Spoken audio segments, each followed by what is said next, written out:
4 minute का है या 6 मिनट का है, सिर्फ 5 मिनट अपने कीमती अगर आप इसमें दे दोगे जाके तो आपको बहुत ज्यादा कुछ सीखने को मिलेगा। ठीक है, तो आते हैं टॉपिक पे। दिया गया पहला आपका जो मीनिंग्स है, आपका एडिम्स दिया गया है odd and events. Odd and events आप देखते हो भैया, विषम। ऑड माने क्या होता है? विषम। एंड इवन माने क्या होता है? सम। भैया कोई भी व्यक्ति था, मान लीजिए आप देखते हो कि कई लोगों की हिस्ट्री दी जाती, बताई जाती, कई लोगों की स्टोरी बताई जाती, जो फला व्यक्ति ऐसा था कि उसके यहाँ टूटी साइकिल नहीं होती थी, आज वो एरोप्लेन से चल रहा है। सुना है कि नहीं सुना? हर ग्राम, ये गांव क्षेत्र में ज्यादा बात होती है।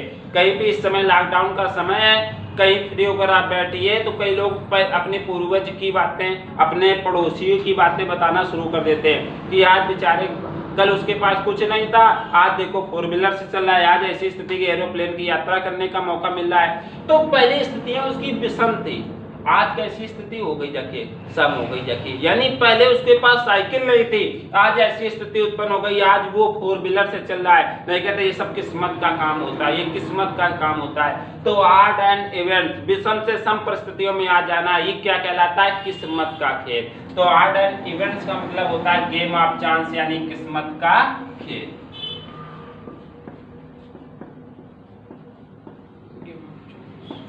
कोई दिक्कत? ठीक है, अब क्या कह रहा है? Alpha and omega. Alpha and omega कोई भी चीज होती है, नहीं कहते अल्फाबेट स्टार्ट करिए, तो अल्फाबेट से स्टार्ट करिए। यानी कोई भी चीज स्टार्टिंग होती है इंग्लिश की तो किससे स्टार्टिंग होती है? अल्फाबेट से स्टार्टिंग होती है, और अंत किससे होता है? ओमेगा से अंत होता है। तो अल्फा एंड ओमेगा, अल्फा से हम शुरुआत करते हैं, यानी अल्फा से क्या कर रहे हैं? स्टार्ट कर रहे हैं, और अंत किससे कर रहे हैं? ओमेगा से। तो शुरू से, स्टार्ट माने क्या होता है? किसी चीज की शुरुआत करना, और एंड माने क्या होता है? किसी चीज का खत्म करना, शुरू से लगा के अंत तक। इसका अर्थ क्या होगा? शुरू से अंत तक। कोई दिक्कत? एक एक चीज को समझिए, एक एक पॉइंट को क्लियर करके बताया जाएगा। ठीक है, हार्ट एंड सोल। ठीक है, हार्ट माने हृदय और सोल माने आत्मा। यानी ना तो आपका हार्ट, यानी ना तो आपका हृदय आपके पास काम कर रहा है, ना तो आत्मा आपके पास। जैसे इस समय आप वीडियो देख रहे हो किसी तरीके का, कहीं दिल कहीं है और दिमाग कहीं है, नहीं लोग बोल देते हैं। तो हार्ट एंड सोल, आपने अपना हार्ट किसी को दे दिया है, अपनी सोल किसी को दे दिया। भैया नहीं कहते हैं कि शरीर बच्चा है, भाई आप शरीर थोड़ी मरता है, मरता क्या है? आपके हृदय की क्या जाती है? आपकी आत्मा ही तो जाती है, तभी जाकर शरीर तो आपका बच्चा ही रहता है। तो ना तो आपके पास आपका हार्ट है, ना तो आपका सोल है, यानी आप तो बिल्कुल मरे हुए समान होगा कि नहीं? तो आपने जिसको हार्ट दिया है, सोल दे दिया है, आपने अपने आप को पूरी तरीके से उसकी ओर समर्पित कर दिया कि नहीं कर दिया है? यानी जब हार्ट ही चला गया, आपकी आत्मा ही चली गई, तो आपके बचा क्या? आप तो कंगाल हो गए जाके भैया। तो आपने जिसको अपना हार्ट और सोल दे दिया, उसके सामने अपने आप को पूरा समर्पित कर दिया कि नहीं? तो हार्ट एंड सोल माने होता है पूरी तरह समर्पित करना।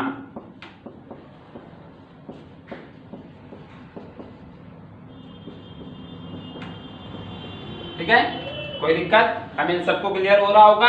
टूथ एंड नेल, भैया जब लड़ाई भाई बहनों पे हो या भाइयों पे हो, जब एक छोटा भाई बड़े भाई से जीत नहीं पाता है, या कोई सिस्टर अपने भाई से जीत नहीं पाती है, तो सबसे पहले इस्तेमाल होते हैं टूथ, यानी दांत काटने का काम शुरू होता है। जब ज्यादा तो लड़कियों के नाखून तो काफी बड़े बड़े होते हैं, तो ज्यादा तो फिर नहीं, तो इससे तो फिर किससे इस्तेमाल क्या शुरू होने लगते हैं? नेल, यानी टूथ एंड नेल। लड़ाई में अगर दांत और नाखून इस्तेमाल होने लगे तो पक्का लड़ाई कैसी हो रही है? पूरी फुल एनर्जी से हो रही है कि नहीं? भाई जब मार जाते तभी तो इन चीजों का यूटिलाइज होता है। तो टूथ यानी दांत भी आ गए, और नेल यानी नाखून भी आ गए लड़ाई पे, यानी हमने पूरी ताकत लगा दी लड़ाई पे कि नहीं? तो इसके में होता पूरी ताकत लगा के लड़ना, टू फाइट फुल एनर्जी, पूरी ताकत से लड़ना। ठीक है, आते हैं अगले, ब्लैक एंड ब्लू।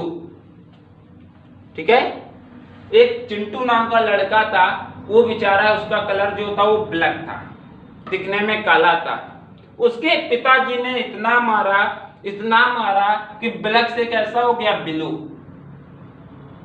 यानी पहले काला था, मार खाने के बाद कैसा हो गया, नीला हो गया। तो यानी ऐसा व्यक्ति जब मारे और कलर ही बदल जाए तो पक्का दया से हीन होकर मारेगा कि नहीं मारेगा। तो भैया ब्लैक से ब्लू कर देना, तो ये क्या हो रहा है, दया से हीन होकर मारना। तो इसके मीन्स होता है दयाहीन होना, दयाहीन होकर मारना, सॉरी होकर मारना, टू बीट मर्सीलेस। ठीक है, इसी तरीके से हम आपके सामने रोजाना 5 से 7 मीनिंग रोज प्रेजेंट करते रहेंगे। आनंद लीजिए क्लास के साथ और मजा आएगा, ये हमारी आपसे प्रॉमिस है। रोजाना इसी मीनिंग पे ऐसी मीनिंग ऐसा तरीका बताएंगे कि आपको खुद मजा आएगा जाके। ठीक है, बट आपसे एक प्रॉमिस है कि पूरा फुल वीडियो देखें। कोई भी शिकायत हो, कोई भी प्रॉब्लम हो तो उसका कमेंट करने का काम जरूर से जरूर करें। ठीक है, कल मिलते हैं अगली क्लास पे।